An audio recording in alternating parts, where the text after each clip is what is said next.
Notes का नाही याच्या यावरच्या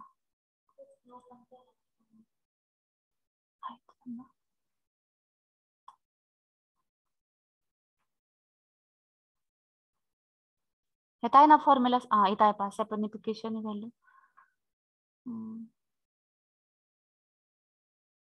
ऍसिड व्हॅल्यू ठीक आहे. आणि सॅपनिफिकेशनचा व्हॅल्यूचा फॉर्म्युला आहे हा volume of KOH consumed in ml. Volume of KOH consumed in ml into normality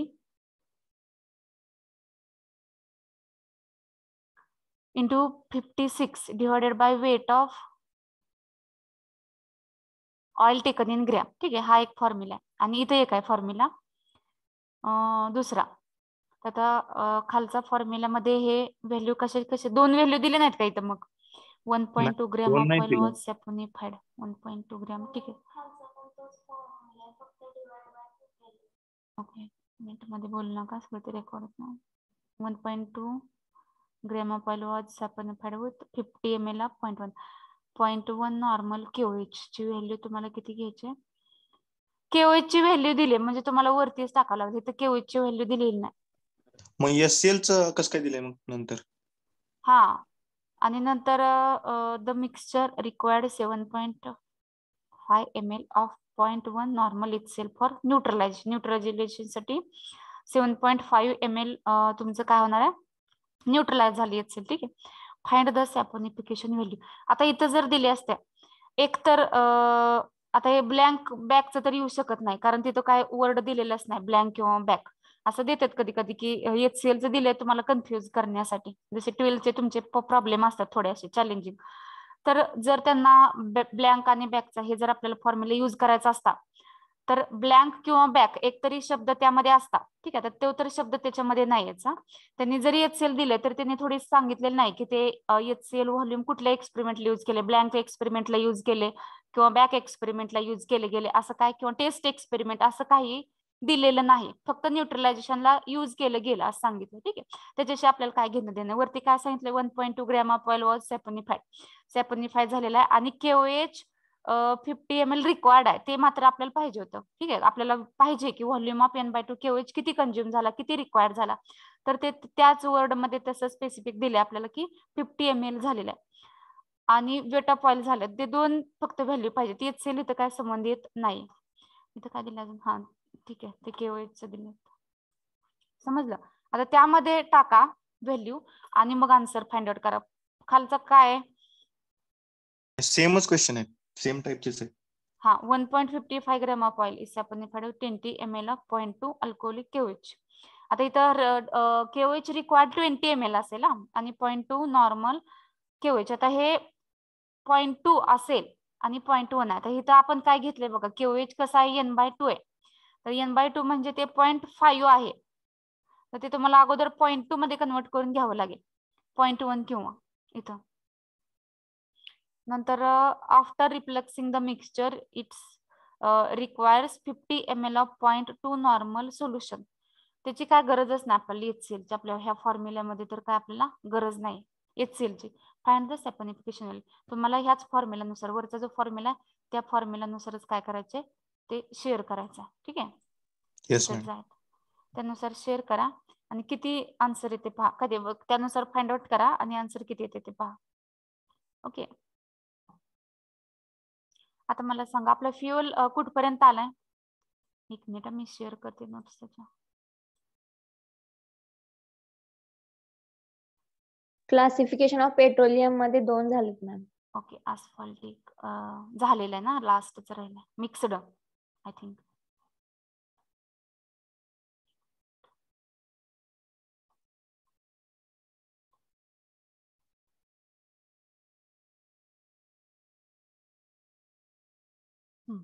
mixed base type based it is not a based it is BASE base type of crude. Okay. Write down it is contain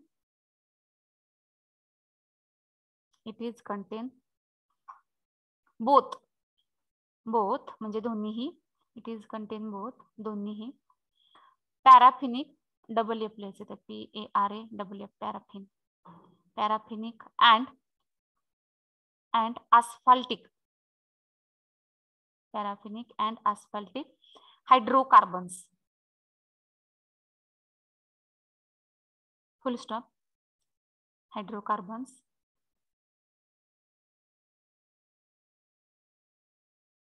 किंवा comma द्या, generally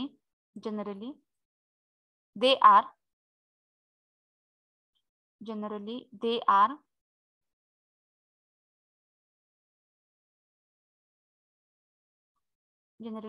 rich in semi solid waxes. Semi solid wax मध्ये present असतात. they are rich in semi solid waxes.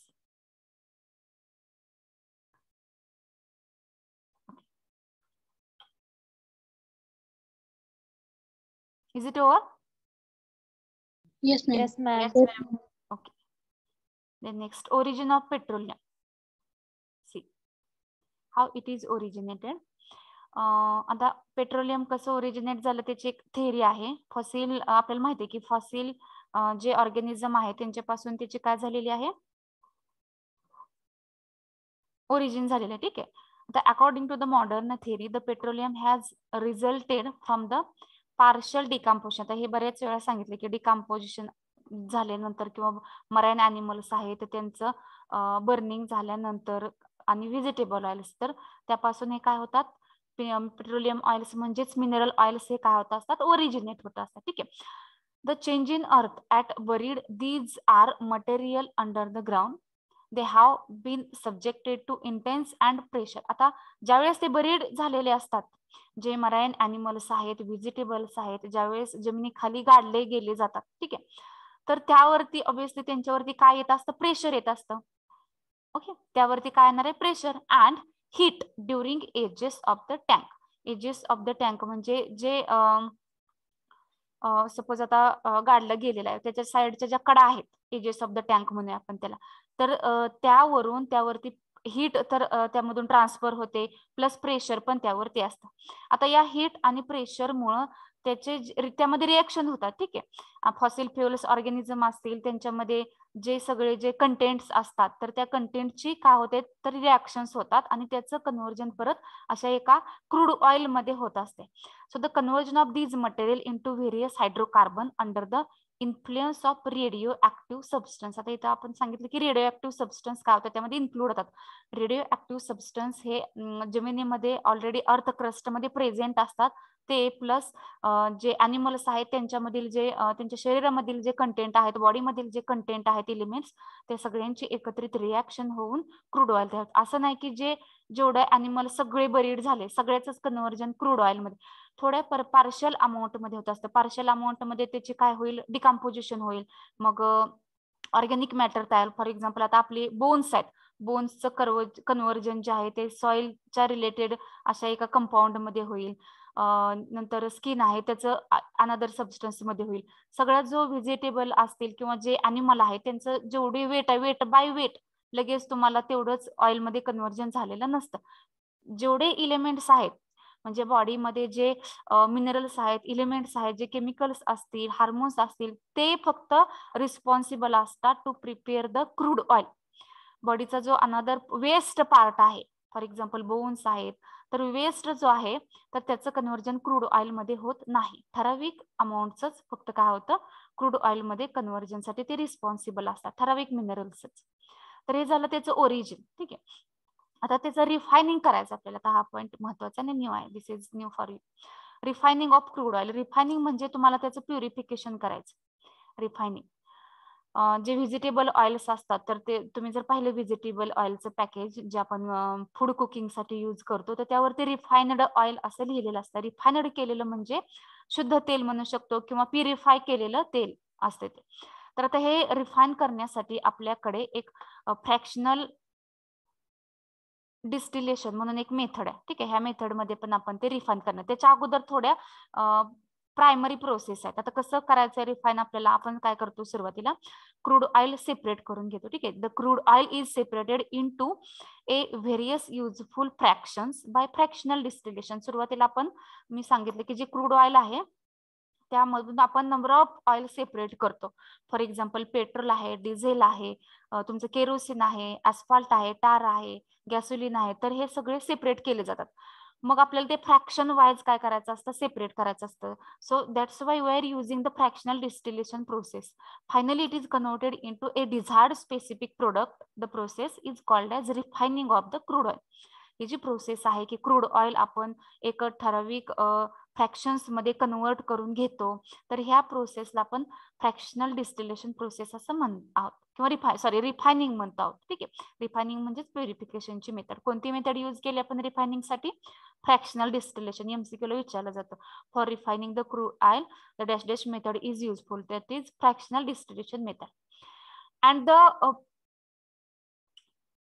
Plant sets of for the purpose are called as oil refinery. Plant आहे, ठीक आहे, plants नाही, plant म्हणजे जे plants आपण use करतो. प्लांट म्हणजे ट्री नाही बरं का, ट्री कन्सिडर करायचं नाही. प्लांट काय कन्सिडर करायचं? प्लांट म्हणजे प्रोजेक्टच्या रिलेटेड कन्सिडर.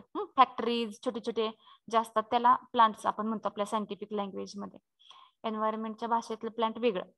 तर जे प्लांट्स सेट आहे केलेला आपण prepare to purify the crude oil, to purify the mineral oil, तर त्याला आपण आता रिफायनरीज म्हणायचं. काय म्हणायचं? रिफायनरीज.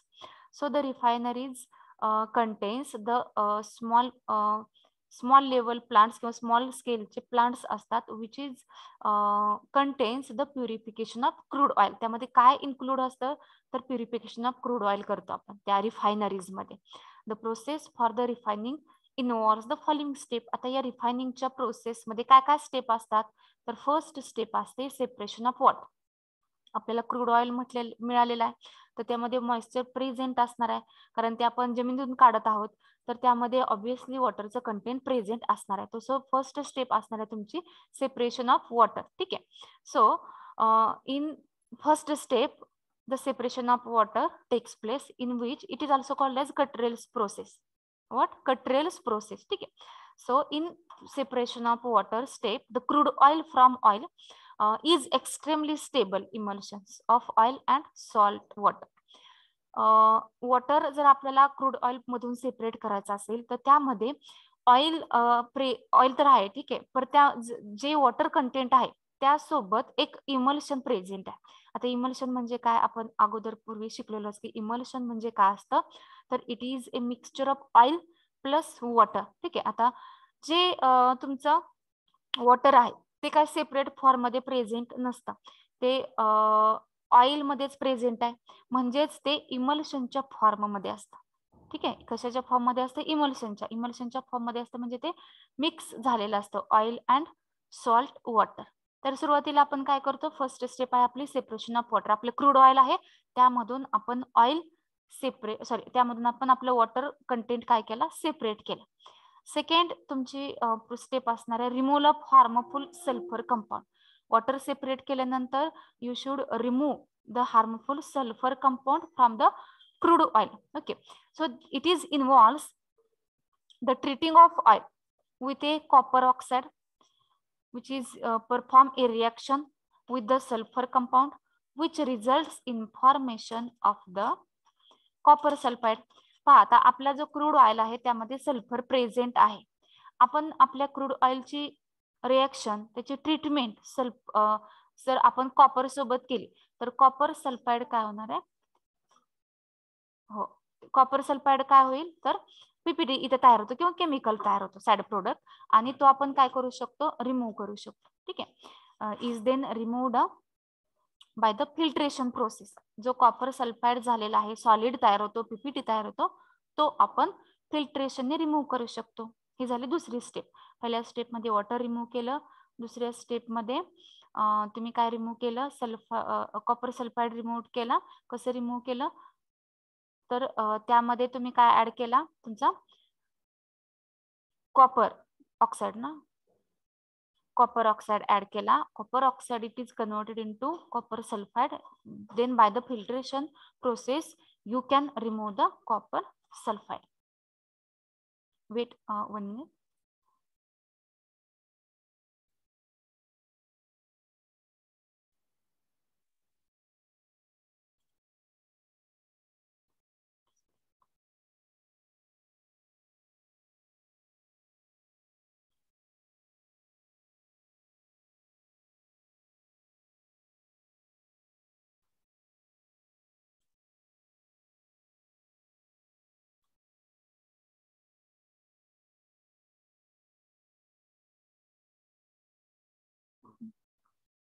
नोट्स येतात.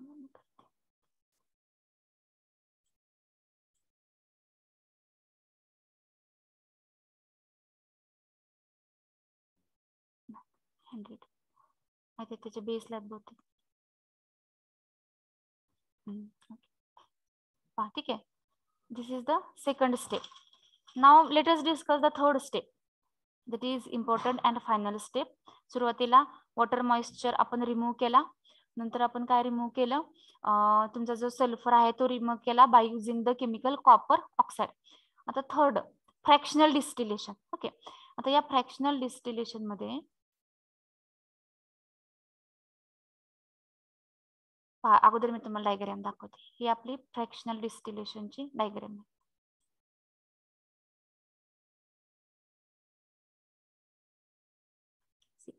आता या फ्रॅक्शनल डिस्टिलेशन याच्यामध्ये एक कंटेनर आहे. ठीक आहे, लॉंग जो रॉड टाइप दिसत आहे, सिलेंडर टाइप, तो एक कंटेनर आहे.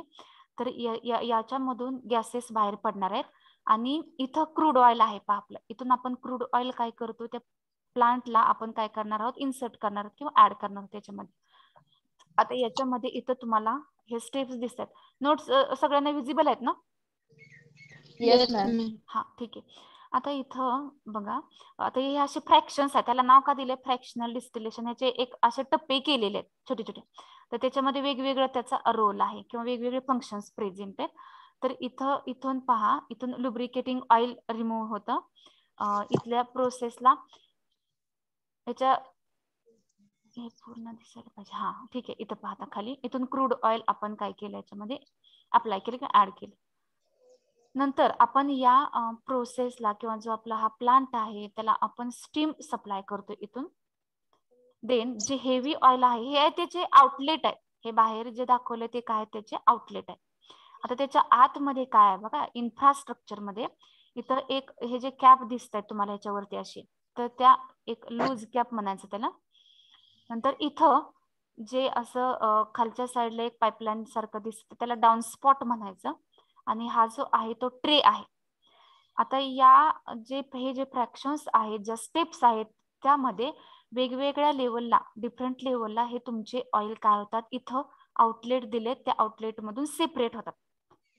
आता फर्स्ट स्टेपला इथं हेवी ऑइल जे आहे ते रिमूव्ह होतं. बेसलाच काय होतं, हेवी ऑइल इथं रिमूव्ह होतं. नंतर म्हणजे कसं रिमूव्ह होतं, तर हे हेवी ऑइल इथं बॉटमला सेटल होत असतं. ज्यावेळेस आपण त्याला हे अप्लाय करणार, ऍड करतो याच्या सगळ्या प्रोसेसमध्ये, तर ज्याची ती डेन्सिटी वाईज हे काय होतात, सेपरेट आउट होतात. डेन्सिटी वाईज म्हणजे सपोज ऑइल आहे आणि वॉटर आहे. ऑइल वॉटरचं इमल्शन घेतलं आपण, ते शेक करायचं. शेक केल्यानंतर ते मिक्स होते 1-2-3 विदिन द सेकंड्स मध्ये. आणि तुम्ही नंतर ते ठेवलं, तसंच ठेवून दिलं त्याला सेटल होण्यासाठी, तर 5 मिनिटानंतर तुम्हाला असं लक्षात येतं की ते सेटल झाल्यानंतर त्याचे दोन्ही लेअर वेगळे झाले. अपर लेअरला तुम्हाला ऑइल दिसून येतं आणि बॉटम लेअरला वॉटर दिसतं. असं का दिसतं, तर वॉटरची डेन्सिटी जास्त असते ऑइलपेक्षा, त्यामुळे ते बॉटमला सेटल होतं. सेम तसं या बाबतीत घडतं. जे ऑइल असतात डिफरंट, त्याच्या डेन्सिटी वाईज हे सेपरेट होतात. इथं कोणाचं तरी हे चाललंय पहा.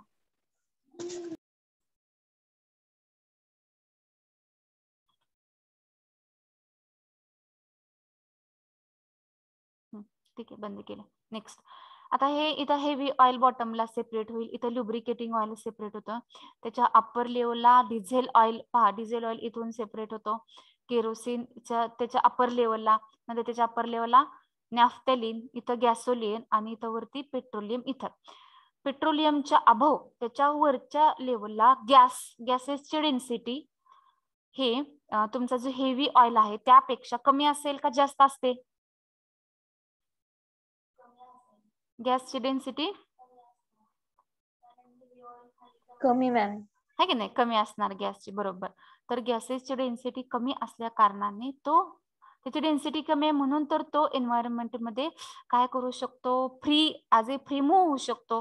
वॉटर जो आहे किंवा दुसरे एलिमेंट्स असतील तर ते ॲज ए फ्री लिक्विड स्टेट किंवा सॉलिड स्टेट, फ्री स्टेट मध्ये मूव्ह होऊ शकतो का, एन्व्हायरमेंट मध्ये नाही, कारण त्याला काहीतरी वेट असतं, त्याला डेन्सिटी आहे, म्हणून ते मूव्ह होऊ शकत नाही. गॅसेसची डेन्सिटी कमी आहे, मग जे गॅसेस येतात ह्या प्रोसेस मधून बाहेर पडतात ते बाहेर पडणार आहेत ऑब्विसली. इथं वरती आउटलेट असेल, खाली गॅसेसला आउटलेट कधीच नसणार, ते वरतीच जाणार आहेत, वरच्या डायरेक्शनने जाणार आहेत. ठीक आहे. नंतर ह्याला अशा आउटलेट आहेत बघा, नॉब असतात आणि त्यामधून मग आपण पेट्रोल, डिझेल, केरोसिन, गॅसोलिन हे काय करतो, सेपरेट आउट करतो. लास्टची प्रोसेस आहे. ठीक आहे. आता हे जो स्टीम दिली आपण याला, हे स्टीम आपण 400 डिग्री सेल्सिअस पर्यंत आपल्याला त्याला स्टीम द्यायची आहे. तरच ते काय होतील, ते व्हेपरवाइज किंवा त्यांच्या जे त्यांची विस्कॉसिटी आहे, त्यांची डेन्सिटी आहे, त्या लेवलला ते काय होतात, सेपरेट आउट होतात. So this is the refining of the crude oil, that is mineral oil. Crude mineral oil किंवा क्रूड पेट्रोलियम ऑइल, कच्चं तेल जे आहे खनितून आपण काढतो, ते पेट्रोलमध्ये कसं कन्वर्ट होतं, डिझेलमध्ये कसं कन्वर्ट होतं, त्याचे काय टाइप्स असतात, हे सगळं डिटेल आपण या पॉईंटमध्ये शिकलेलो आहोत. ठीक आहे. तर इथं तुमचा फ्युअल हा टॉपिक संपत आहे. नेक्स्ट टॉपिक आपण metal alloys and ceramic start करणार आहोत. सेक्शन सेकंड मधला फ्युअल पण सेक्शन सेकंड मधील आहे, म्हणजे सेक्शन फर्स्टचे 2 आणि सेकंडचे 2 होते. ठीक आहे, आपले कम्प्लीट. त्यामुळे आपण सेक्शन सेकंड मधीलच मेटल अलॉयज हे स्टार्ट करणार आहोत. याच्यामध्ये कोणाला काय अडचण आहे का आताच्या पॉइंट मध्ये? Is it clear to you the fractional distillation? Yes ma'am. Yes ma'am. Down spot म्हणजे खाली जाणारे ऑइल. समजा आता इथं वरच्या पॉइंटला आपलं पेट्रोल डिझेल इथं गेलेलं असेल मे बी, तर ते त्याच्या विस्कॉसिटी डेन्सिटी नुसार खाली येऊ शकतं. ओके. आता गॅस कधीच खाली येणार नाही, त्याला डाऊन स्पॉट दिलाय तरी पण तो खाली कधीच येणार नाही. ट्रे इथं असे प्लेट मग हे राहणार कसं, इथं कसं निघणार हे इकडं, आलं लक्षात? इथं असं कसं निघणार हे आउटलेटला, म्हणून हे इथं एक पायऱ्या दिल्या त्या, फॉर एक्झाम्पल पायऱ्यांवर निघतंय तिकडं ते पुढं. ठीक आहे, समजलं? बाकीच्या सगळे ऑनलाईन जे आहेत विद्यार्थी त्यांना? Yes ma'am. Offline D division मधले ऑफलाईन 25 ते 30 मुलं आज प्रेझेंट आहेत बघा इथं क्लासमध्ये. राहिलेले जे घरी मुलं आहेत ऑनलाईन, त्यांनी लवकरात लवकर ऑफलाईन यायला प्रयत्न करायचा. मॅडम हा, हॉस्टेल नाहीत ना पण? हॉस्टेल नाही अजून, हॉस्टेलचं चालू आहे काम. हॉस्टेलचं कळेल 1-2 दिवसात. तोपर्यंत ऑनलाईन ISA तुमची होईपर्यंत तुमचं फिक्स सगळं प्रॉब्लेम सॉल्व्ह होते. ओके मॅडम ते मॅम. बसचं सांगायला सांगा ना सरांना. हो, त्याचं पण चालू. आता 2-3 वर्ष सगळं बंद होतं ना, मग ते सगळं सुरळीत चालू करायला 2 दिवस तरी वेळ लागेल सिस्टीमला आपल्या कॉलेजला. ठीक आहे, सांगतील. हॉस्टेल लगेच स्टार्ट केले की सांगतील लगेच, मी सांगते लगेच तुम्हाला, मेसेज टाकते ग्रुपवर. ठीक आहे. ओके आता मॅम. हे लिहून घ्यायचं राहिलं आपल्याला. हे नोट्स मधून लिहून घेता का इथून लिहिता? मग नवीन केलं असतं चालू. लिहितो मॅम. हा लिहितो मॅम. हा, ठीक आहे. कारण ऑफलाईन जर भरावायचं लागेल तर सिलेबस उरकावं लागेल. मी नवीन आता शेअर करते metal अलॉयची PPT.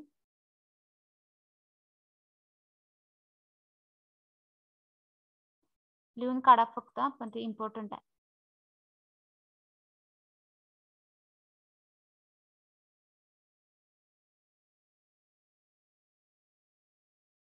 Okay. From section second the new topic is metal alloys and ceramics. किती मार्क्सचा टॉपिक आहे हा? तुम्हाला सिलेबस मध्ये दिले, पहा बघून सांगा.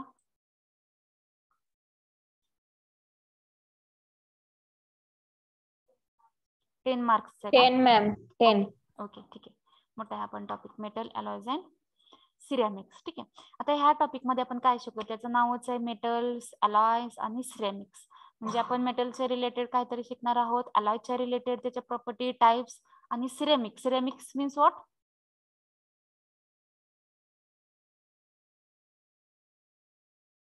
हॅलो, सिरॅमिक माहिती आहे?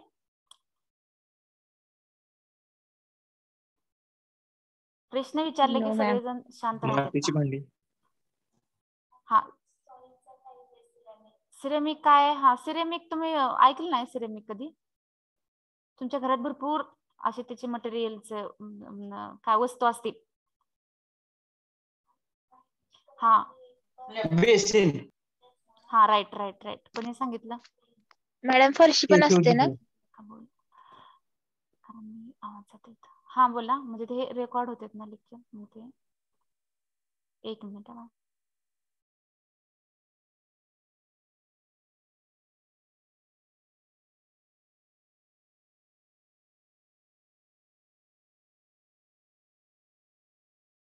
डिस्कस. ओके पहा. हा सांगा रे, कोणी सांगितलं आता बेसिन कोणी सांगितलं? केशव दिघे. ओके हा राईट. मॅडम फरशी पण असते ना? हा फरशी Pot ग्रॅनाइट असतो मॅडम. हा पॉट्स वगैरे असतात. सिरेमिक थोडं नाजूक असते. फरशीचे जे साईडच्या कडा असतील किंवा भिंतीच्या ह्याला आपण जे लावतो वरती, काहीतरी म्हणतात त्याला, कंटेनर का काहीतरी असंच म्हणतात पहा. तर तिथं ते यूज केलं जाते. बेसिन वगैरे जे आहे, पॉट्स असतात, कुंड्या असतात आपल्या घरांमध्ये, ते जे flower pot. Yes flower pot आहेत. तर हे सगळे सिरेमिक्सचे बनलेले असतात. सिरेमिक हा एक मटेरियलचाच टाईप आहे. जसं सिमेंटच्या तुम्ही भिंती तयार करता, तसंच सिरेमिक एक मटेरियल. त्याच्यामध्ये काय काय इन्क्लूड असतं, ते कसं तयार केलं जातं, हे सगळं आपण इंटरेस्टिंग यामध्ये स्टडी करणार. ठीक आहे. आता सुरुवातीला आपण आता हे बेसिक सांगायची काही गरज नाही, मेटॅलिक मटेरियल वगैरे. आता हे आपण डायरेक्ट त्याचे कंपॅरेटिव्ह टाइप्स करणार. तर तरी पण आपण थोडं डिस्कस करूया. तुमच्याकडे जे नॉलेज आहे त्याची थोडी कल्पना येईल आपल्याला. तर मेटल्स काय, अलॉयज काय, हे तुम्हीच सांगा. आपण थोडं डिस्कस करू फ्रॉम युअर साइड. ठीक आहे. माझ्या साईडने मी मेटल अलॉयज बरेच वेळा सांगितलं. आता from your side, what is metals? What is metal?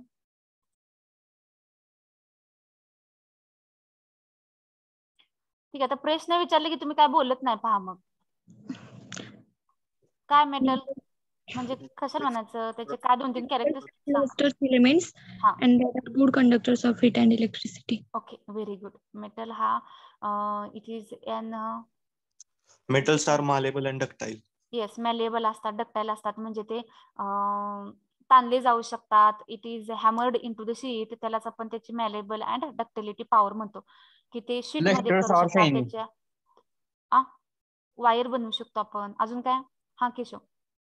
लस्टर्स और शायनी. हा लस्टर असते त्या मेटल्सला, चकाकी असते, चमकत असतात ते मेटल्स, आहे की नाही.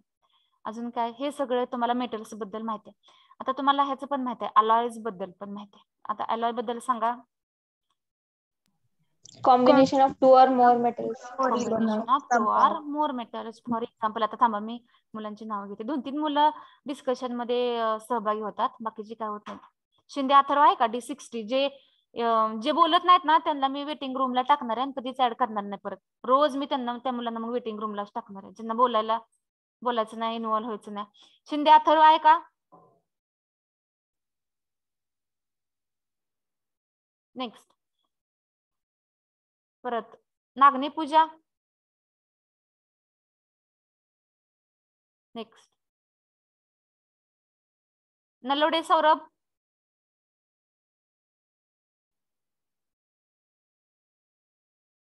पूजा नागणे आहेत का?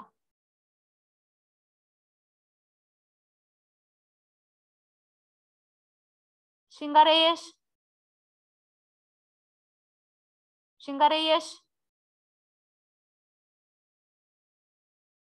शिंगारे आहे का? हॅलो सुजित शिंदे.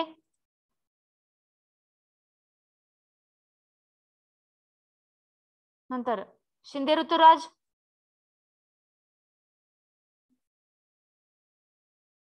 दत्तात्रय D59.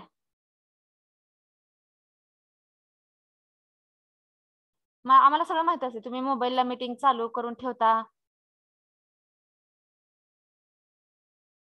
अभिजित सरडे आहे का? पिसे अनिल D56. Yes ma'am. हा ठीक आहे. अनिल काय क्वेश्चन विचारलं त्याचा आन्सर सांगा. काय क्वेश्चन विचारलं अनिल? अलॉयच एक्झाम्पल. एक्झाम्पल. हा ओके ठीक आहे. म्हणजे तुम्ही मीटिंग ऐकत होता. सांगा आता मग एक्झाम्पल. अलॉयचे एक्झाम्पल. निहाल आहे का? D55.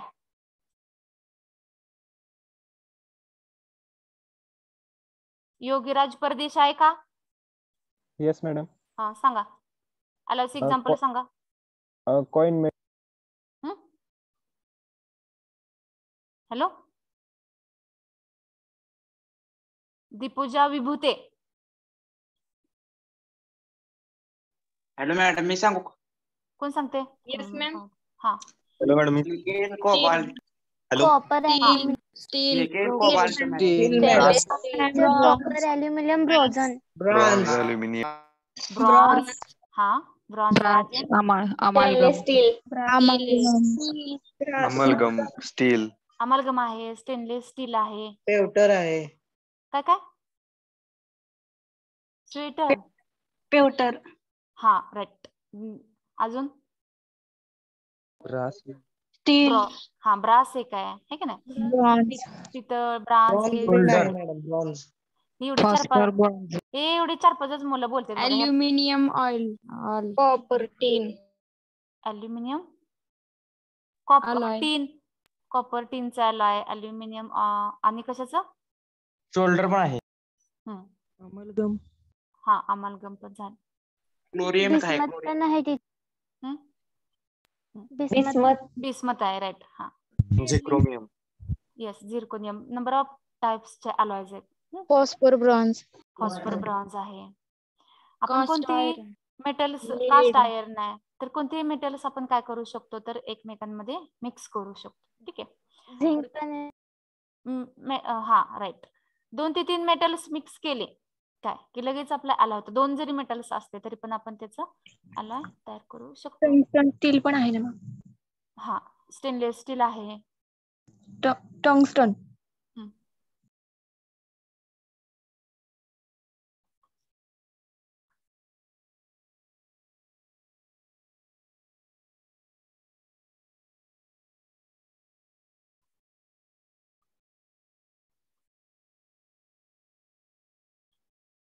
ठीक आहे.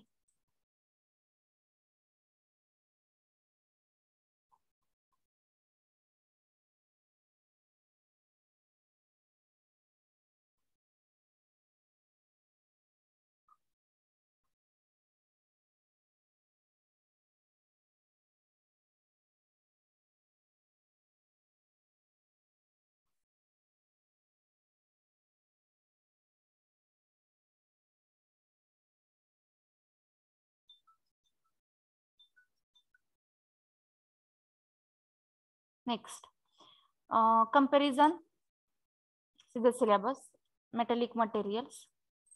आता सिलेबस मध्ये आपण काय काय स्टडी करणार आहोत तर मेटलिक मटेरियल्स जे आहेत for example type of cast iron आहे, सॉरी आयर्नचे टाइप्स आहेत त्यामध्ये कास्ट आयर्न आहे, स्टील आहे, रॉट आयर्न आहे, त्याचे कंपोजिशन प्रॉपर्टीज ऍप्लिकेशन्स आपण स्टडी करतो. नंतर अलॉयज आहेत त्याचे डिफिनेशन आहे, पर्पज ऑफ मेकिंग अलॉय कशासाठी आपण मेक केलेला आहे. नंतर सिरेमिक्स आहेत. ठीक आहे. सिरेमिक्सचे डेफिनेशन, त्याचे टाइप्स, क्लासिफिकेशन, त्याच्या प्रॉपर्टीज. ग्लास आहे, ग्लासचे general properties, general method of manufacture of glass, type of glasses, परत हार्ड सॉफ्ट बोरोसिलिकेट ग्लास आहे त्याचे, परत optical laminated and safety glasses. ठीक आहे. तर हे सगळे आपण पॉइंट्स काय करणार आहोत या सिलेबस मध्ये स्टडी करणार आहोत. ठीक आहे. आता पहा नेक्स्ट पुढचा पॉइंट आहे आपण डायरेक्ट Slide change नाही झाली. नाही झाली. आता पहा टेबल दिसतोय comparison between types of iron. No, ma'am. No ma'am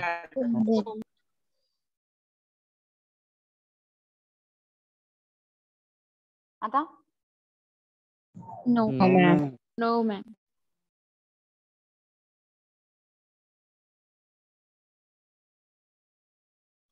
तुम्हाला आता काय दिसतंय सध्या Diagram.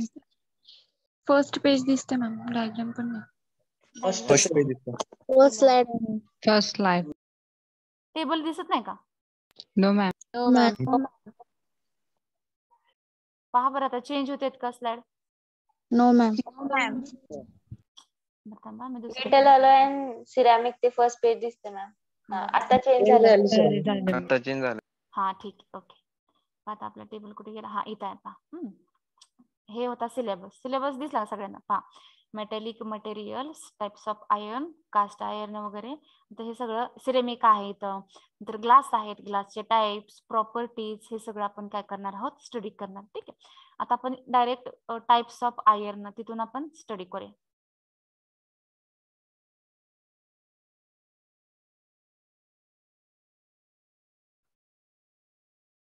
पहा आता हे जे आयर्नचे टाइप्स आहेत, तर ते आयर्नचे टाइप्स आपण थेरॉटिकल सेपरेट असं स्टडी करण्यापेक्षा जर आपण ते कंपॅरेटिव्ह स्टडी केले तर आपलं खूप क्लिअर होईल असं. त्यामुळे एक असं टेबलच्या फॉर्म मध्येच आपण ते टीच करत असतो दरवर्षी.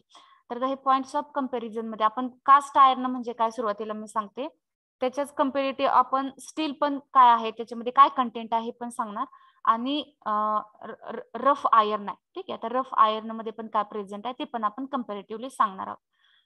तर पहिला पहा कंपोजिशन. ठीक आहे, तर डबल हे पी नको येतात, कंपोजिशन. ओके, पहिला आहे कंपोजिशन. कास्ट आयर्न हा काय आहे? Cast iron is a type of iron, okay, which is contains the carbon percentage from 2 to 4%, sulfur percentage is from 2 to 3%, phosphorus is up to 1%, and supportive means another किंवा other म्हणू शकतो आपण 0.15% असतील. तर हे कास्ट आयर्नचं कंपोजिशन आहे. तुम्हाला caste आयर्नचं composition मधील एखादं इलेमेंट, हे मेन इलेमेंट्स विचारले जाऊ शकतात, कार्बनचं पर्सेंटेज आणि सल्फरचं पर्सेंटेज, किंवा हे पर्सेंटेज देतील आणि name of the ally name of the type of the iron विचारलं जाईल. नंतर हे कंपोजिशन दिलं जाईल. ह्या कंपोजिशन वरून तुम्हाला हे विचारलं, 12वीला तुम्हाला होतं बघा हे एमसीक्यू स्टीलचं कंपोजिशन, क्रोमियम हे होतं पहा स्टीलचं. तुम्हाला एमसीक्यू ला विचारलं जायचं प्रश्न तो असायचा एमसीक्यू ला तुम्हाला, की ह्याचं स्टेनलेस स्टीलचं कंपोजिशन क्रोमियम आहे, इथं सी क्रोमियम आहे, हा सी कार्बन आहे. ओके, देन रफ आयर्न आहे, तर रफ आयर्न मध्ये carbon is less than the 0.15%. तर हे कंपोजिशन खूप महत्वाचे आहेत कास्ट आयर्नचे, स्टील आणि रफचे. तर कास्ट आयर्नचे पर्सेंटेज असतील सी 2 to 4%, सल्फर असेल 2 to 3%, फॉस्फर असेल अप टू 1%, आणि जे सपोर्टिव्ह इलिमेंट्स असतील किंवा अदर इलिमेंट्स मे बी त्यामध्ये प्रेझेंट असतात 0.15%. हे झालं कास्ट आयर्न.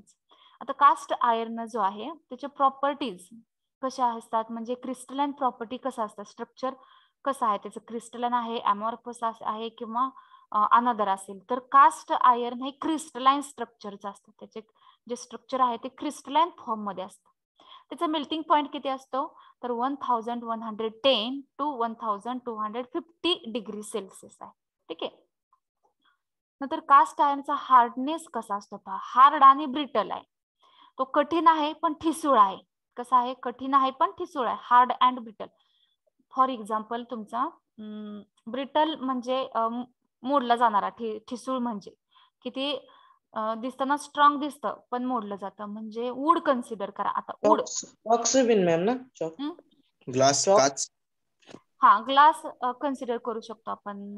ग्लास पेक्षा मी सोपं वूड म्हणते. ठीक आहे, आता तुम्ही वूड पाहिलं, ठीक आहे, आता वूड एक एक्झाम्पल आहे, आणि प्लास्टिक आहे. प्लास्टिकचं एक रॉड आणि वूडचा, तर दोन्ही दिसताना हार्ड दिसतात पण त्यामधील मोडलं लगे कोण जातं, वूड. म्हणजे वूड म्हणायचा ब्रिटल, वूड काय झाला आता ब्रिटल. ठीक आहे, हा, आता त्याचे टेन्साइल स्ट्रेंथ पहा, कास्ट आयर्नची कशी असते, हाय असते. टेन्साइल स्ट्रेंथ मात्र त्याची हाय आहे, सगळेच जे आहे आयर्नची ते हाय असते. रफची थोडी कशी असते, मीडियम असते. नंतर त्याची मॅलेबिलिटी अँड डक्टेबिलिटी.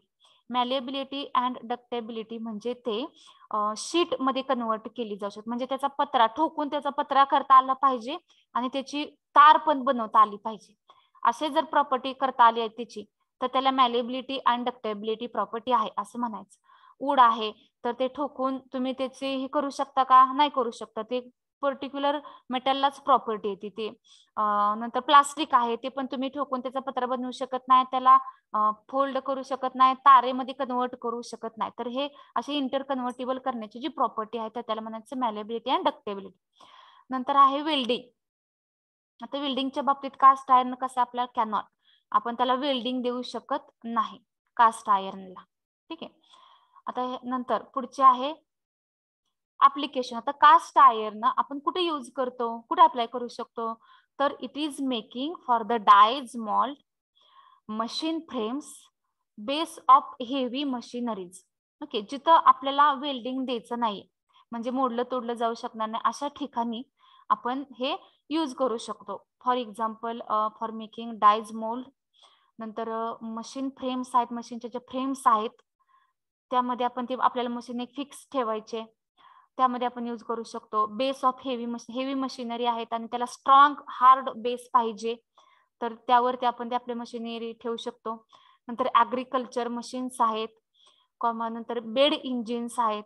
तर या सगळ्यांमध्ये आपण हे कास्ट आयर्न काय करतो, यूज करू शकतो. सेकंड आहे तुमचा स्टील. ठीक आहे, आता स्टील मध्ये पहा तर कंपोजिशन किती आहे, कार्बन आहे 0.15 to 0.1%, sulphur 0.03%, phosphorus is up to 0.5% and carbon is chromium आहे तर chromium is less than the 0.15%. This is about the composition of steel. Let us discuss the properties. It is its properties, its nature, its structure is always change with the percentage of carbon. आता स्टीलचे परत types आहेत, stainless steel आहे, नंतर अजून number of types आहेत त्याचे micro लेवलला स्टीलचे. तर आता ह्याच्या आपण एक्झॅक्ट प्रॉपर्टी लगेच सांगू शकत नाही, तर ते कार्बनच्या पर्सेंटेजवरती डिपेंड असते. कार्बनचे पर्सेंटेज तुम्ही 0.15 घेताय का 0.15 करता का 0.80 करता, 50 करता, नंतर 100 करता, तर त्यावरती काय आहे डिपेंड आहे. Okay, what is about let's discuss about the melting point. Melting point of steel is greater than the cast iron. It is 1300 to 1400 degree Celsius. ते किती आहे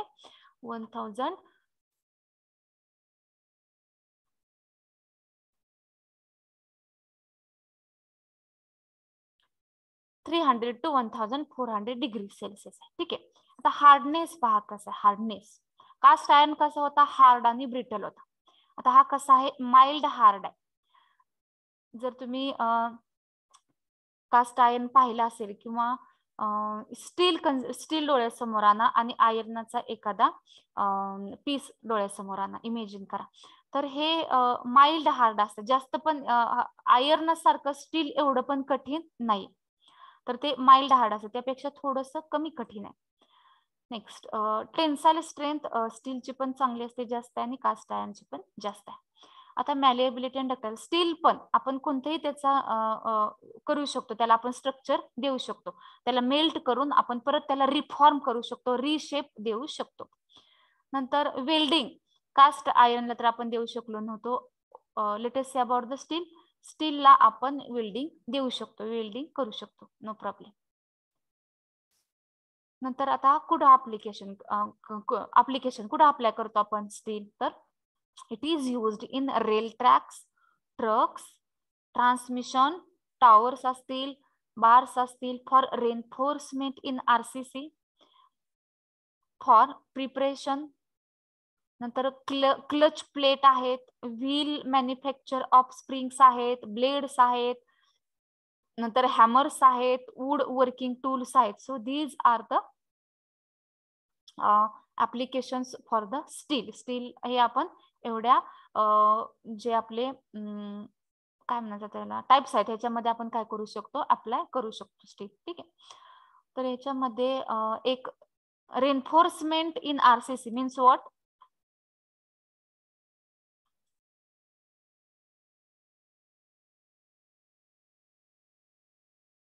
reinforcement in RCC. RCC means what? RCC माहितीये का? Cement concrete. Ma'am ते कन्स्ट्रक्शनचं काय part आहे ना तो? हा राईट. काय आहे तो? कॉन्क्रीट. हा सिमेंट कॉन्क्रीटचा आहे ते बांधकामच्या रिलेटेड, पण एक्झॅक्ट कोण सांगेल? मुलांना माहिती नसते का रे? मुलं काय करत असते ती? अरे तुम्हाला गाड्यांबद्दल माहिती नसतं या, परत बांधकाम त्याच्यातलं माहित नसतं, सगळं मुलींनाच माहितीये.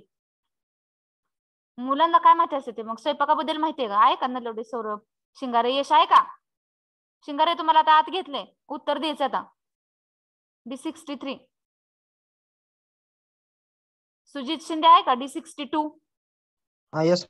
हा उत्तर द्यायची नाही तर मी वेटिंग रूमला नेऊन टाकणार आहे. आरसीसी ऐकलंय का शब्द? आरसीसी बाळा मॅडम मजबूती देण्याचं काम. हा, बांधकामामध्ये आरसीसी असते. आपलं एक्झाम्पल सांगा, घराच्या बांधकामामध्ये वगैरे ऐकले का गवड्यांकडून? कॉलम आणि बीम असतात त्याचे. Column beam. कॉलम आरसीसी मध्ये आरसीसी म्हणजे कुठं असते मला सांगा. एक तर बेसला असते, वरती असते, भिंतींमध्ये करते ती. कुठं असते ती आरसीसी? कांबळे प्रयोग आहे का D33? हा, स्लॅब है की नाही? आरसीसी. स्लॅबच्या वेळेस ऐकलंय का आरसीसीचं काय? Yes ma'am. Yes Yes, ma'am. मुलींनी सांगितलं, तुम्हाला माहित असते मुलांना. तुम्ही लय पाठीमागे अश्मयुगात राहताय. तुम्ही अश्मयुगात माहितीये का? कलियुगात राहू दे, अश्मयुगात राहते तुम्ही. तुम्हाला पेट्रोल गाडी टाकतोय तुझं माहित नसते. तरी पण विचारलं तरी पण मलाच विचारता अजून पेट्रोलियमचे टाइप्स माहितीये का सांगा मला, ते पण तुम्हाला सांगता येत नसते. आरसीसी तुम्हाला माहित असायला पाहिजे. आता स्लॅब फॉर एक्झाम्पल कन्सिडर करा. बेसला पण आरसीसी असते का? बेसला बांधकामाच्या असते मॅडम. असते का नाही? है का नाही? बेसला पण असते, फाउंडेशनला. फाउंडेशनला असते, है का नाही? फाउंडेशनला पण आरसीसी केलं जातं, स्लॅबला पण आरसीसी केलं जातं. तर हे कशासाठी? तर स्ट्रॉंगनेस पाहिजे ना आपल्या बांधकामाला, हे की नाही? त्यासाठी आपण हे करतो. मग रेनफोर्समेंट इन आरसीसी. तर याच्यामध्ये जे कॉलम्स बनवताना जे गज वापरले जातात, तर ते स्टीलचे आपण यूज करू शकतो, किंवा जे आयर्न आहे त्याच्यामध्ये आपण स्टीलचं कंपोजिशन ऍड करू शकतो. कशासाठी? To give the strongness to the RCC. ठीक आहे. नंतर ह्यातलं सगळं आता येते. ठीक आहे, तुम्हाला माहिती आहे ह्यातलं काय सांगण्यासारखं काय येत नाही काय. आता रफ आयर्न बद्दल पाहूया. Rough iron having the composition carbon less than 0.50. पहा, कास्ट आयर्नचा 2च्या पुढे होता, 2 ते 4. स्टीलचा 0.1 पर्यंत, 0.15 ते 1.5. आणि आता हा 0.15 पेक्षा कमी. हे कम्पेरेटिव्ह आपल्याला लगेच लक्षात राहते. नंतर आता रफ आयर्नचं स्ट्रक्चर आहे फायब्रस. कास्ट आयर्नचं होतं क्रिस्टलाइन. स्टीलचं चेंज होत होतं. As you changes the percentage of carbon then its property also changes. Rough आयर्नचे आहे फायब्रस. देन कास्ट आयर्न नंतर रफची मेल्टिंग पॉइंट पहा. कास्टचा 1110 to 1250. स्टील आता 1250च्या पुढं 1300 ते 1400, आणि याचा 1400च्या पुढं 1530. नंतर हार्डनेस, कास्ट आयर्नचा आहे हार्ड अँड ब्रिटल, स्टील आहे माइल्ड हार्ड अँड ब्रिटल, आणि रफ आयर्न हे सॉफ्ट असतं. हार्ड बिलकुल नाही, ते कसं असतं? सॉफ्ट आहे. टेन्साइल स्ट्रेंथ रफ आयर्नची मिडियम आहे, कास्ट आयर्न स्टीलची दोघांची हाय. रफ आयर्नची मॅलेबिलिटी डक्टेबिलिटी, ते मॅलिएबल असतं आणि डक्टाईल पण आहे. मॅलिएबल आहे आणि डक्टाईल आहे. अँड रफ आयर्न वेल्डिंग त्याला आपण कॅन बी इझिली. सॉफ्ट असेल तर आपण त्याला वेल्डिंग देऊ शकतो. ठीक आहे, सॉफ्ट असेल तर लगेच देऊ शकतो. माइल्ड कमी असेल तरी पण देऊ शकतो. पण खूप हार्ड असेल, हार्ड असल्यामुळे याला देता येत नाही वेल्डिंग. जे सॉफ्ट आहे त्याला पण देऊ शकतो. सॉफ्टला का देऊ शकतो? तर ते मेल्ट व्हायला पाहिजे. वेल्डिंग देतो म्हणजे काय करतो आपण? ते मेटल वेल्ड करतो, म्हणजे मेल्ट झाला पाहिजे ना. हा हार्ड आहे ना कास्ट आहे, तो मेल्टच होत नाही, त्यामुळे तो आपल्याला त्याला वेल्डिंग देता येत नाही, आपल्याला जॉईन परत करता येत नाही. नंतर पहा आता ऍप्लिकेशन. रफ आयर्न आपण कुठे यूज करतो? It is making for the small size water pipes. लहान साईज, किती लहान साईजचे वॉटर पाइप्स बनवण्यासाठी. फिटिंग शेड वायर्स आहेत. नंतर मेकिंग चेन्स असतील किंवा बोल्ट्स असतील. बोल्ट्स माहित आहेत ना? Bolts yes ma'am. मुलांना माहिती का? Yes ma'am. मुलांना येस. काय सांगा बरं बोल्ट्स मध्ये म्हणजे? किचन मध्ये वापरतात मातीचे. त्याला बोल्ट्स म्हणायचं. किचन मध्ये मातीचे बोल्ट्स काय वापरतो आपण? मला आमच्या किचन मध्ये काय नाही. काय तुमच्या किचन मध्ये मातीचं? आमच्या पण नाही मॅम. अरे मुलांना तुम्हाला काय माहिती असते मग? बोल्ट्स म्हणजे काय सांगा बरं? Nut bolt. नट बोल्ट मधला बोल्ट नट बोल्ट रे, नट बोल्ट. हा, आता आपण आयर्न स्टडी करतोय, मग माती कुठून आली त्या आयर्न मध्ये? ओके ठीक आहे ठीक. लगेच क्लिक झालं पाहिजे रे, इमॅजिनेशन पॉवर वाढली पाहिजे, म्हणजे इमॅजिन करता आलं पाहिजे लगेच. बोल्ट्स म्हणजे काय, तर नट बोल्ट जे असतात ते म्हटले आपण बोल्ट्स. ठीक आहे, तुम्ही आपण नट बोल्ट म्हणतो आपल्या कॉमन लँग्वेज मध्ये. So this is the comparative study of the types of ion. समजलं सगळ्यांना? Yes ma'am. Yes ma'am. Okay ठीक आहे. किती वेळ झाला? ठीक आहे, आपण अटेंडन्स घेऊया आणि रायटिंग आपण परत. तुम्हाला आता रायटिंगला ते दिले, ते तेवढं कम्प्लीट करा. 2 अब्सेंट आहे का? 02. तुमचा रोल नंबर किती अर्चना? ओके, मला अटेंडन्स घेऊया. 2 absent. Next 4 5 6 7 8 9 11 12 13 14 15 16 17 18 18 absent. 19 20 20 absent.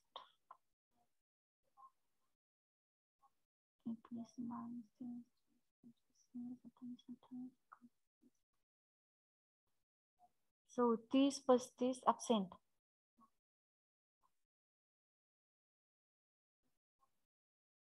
41 absent. 41 43 absent. थांबा, बोल नका मला, वरती जाते लगेच जे बोलते. 43 अब्सेंट. 44 45 46 7 8 48 अब्सेंट. 49 50 51 52 53 अब्सेंट. 52 53 54 57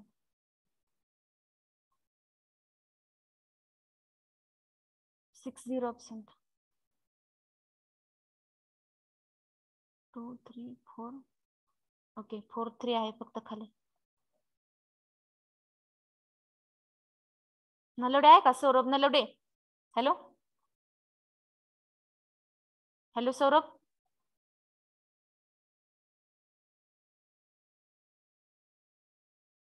शिंगारे यश.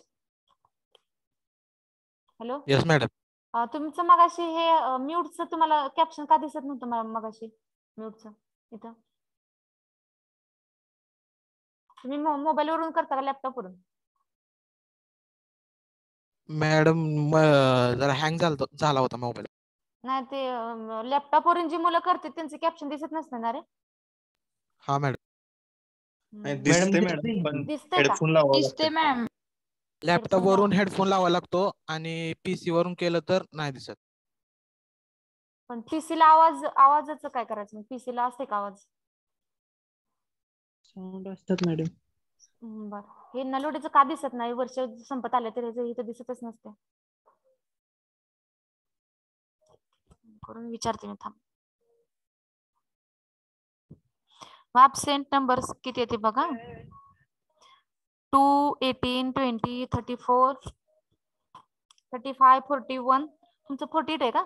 बरं 48 52 53 57 60. यातलं कोण प्रेझेंट आहे का?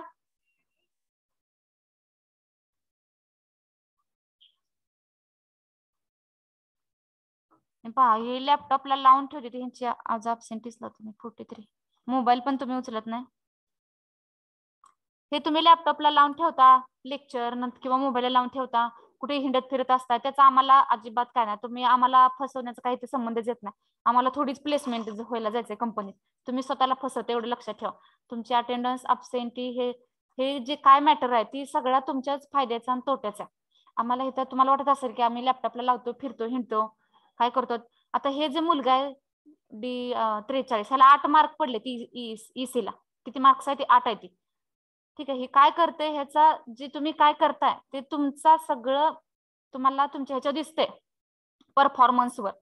तुमच्या युटीला तुम्हाला 8 मार्क पडले. ती का? तर तुमची ही अशी गुण आहे ती. तुम्ही काय करताय, हे काय करताय ते दिसते. आम्हाला काय संबंध नाही. आम्हाला काय तुम्हाला 8 पडू 20 पडू, आमचं काम आम्ही करतोय. ठीक आहे, आम्हाला फसवण्याचं ह्याचं काय यात काय विषयच येत नाही. तुम्ही काय जे करताय, जसं तुम्ही बिहेवियर असणार आहे तसं त्याचा तुम्हालाच फायदा होईल, नाही तर तुम्हाला तोटा होईल. तुम्ही मोबाईल लावून बसा, नाहीतर बसू नका, नाहीतर जॉईन पण होऊ नका, अब्सेंट राहा, काही करा. That's all matter is related to only you. आमच्या ह्याच्यात अजिबात काय कायच नाही आमच्या ह्याच्यात. फक्त आम्ही तुम्हाला सांगत राहणार आहे असं करा आणि करू नका. काय चुकीचं आहे काय बरोबर आहे एवढं सांगू शकतो आम्ही, आणि ह्याचं पुढे काय होणार आहे एवढं सांगू शकतो आम्ही, बाकी काय नाही. तुम्ही मोबाईल अटेंड करा, कॉल रिसीव्ह करा न करा, ते सगळं त्याचा परिणाम तुम्ही कशासाठी घेतलं ऍडमिशन त्यावरती सगळ्या गोष्टींवरती होणार आहे. तुम्हाला सिरियसली करायचं असेल, चांगल्या कंपनीत प्लेस व्हायचं असेल तर त्यानुसार परफॉर्मन्स ठेवा. बाकी तुम्ही इथं बोलला काय नाही बोलला काय, इन्व्हॉल्व झाला काय न झाला काय नाही, पण तुम्ही जेवढं इन्व्हॉल्व होचाल तेवढं तुम्हाला सोपं जाणार आहे. पुढे जास्त तयारी करावी लागणार नाही. पहिल्यापासून जर तुमचं फर्स्ट इयर पासून जर क्लिअर होत गेली, एक एक कन्सेप्ट क्लिअर होत गेली तर तुम्हाला सोपं आहे ना. नंतर तुम्ही लास्टला थर्ड इयर फोर्थला काय काय करणार, तुम्हाला बेसिक पासून विचारलं जातं. फर्स्ट इयरला जी कन्सेप्ट तुम्ही आता शिकताय बेसिक सगळं तुम्हाला विचारलं जातं. 5 तारखेचं 2 सेकंड लेक्चर पाहते मी. 5 तारखेचं का? 5 तारखेला कोणता वार होता? शनिवार. सॅटरडे होता. बरं 5 तारखेला किती वाजताचं टायमिंग किती घेतलेलं आपण? बरं पाहते मी 5 तारखेचं पाहते मी. ठीक आहे. नेक्स्टच्या कामामुळे लेक्चर अपलोडिंग झाले नाही देते वेळेस लगेच लेक्चर घेतलं की जात होतो आम्ही. ठीक आहे. आता आपण थांबूया इथं.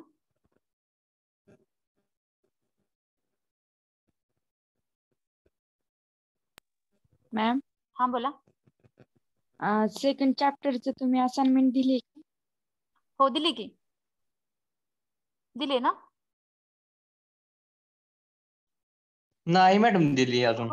आहे की टीचिंग नाही डायरीत दिली आहे ना का नाही दिली? फक्त एकच दिलंय आतापर्यंत. एकच दिले. नाही दिली मॅम दुसरी. बरं देते मी आज टीचिंग डायरी टाकते. ठीक आहे. Okay ma'am.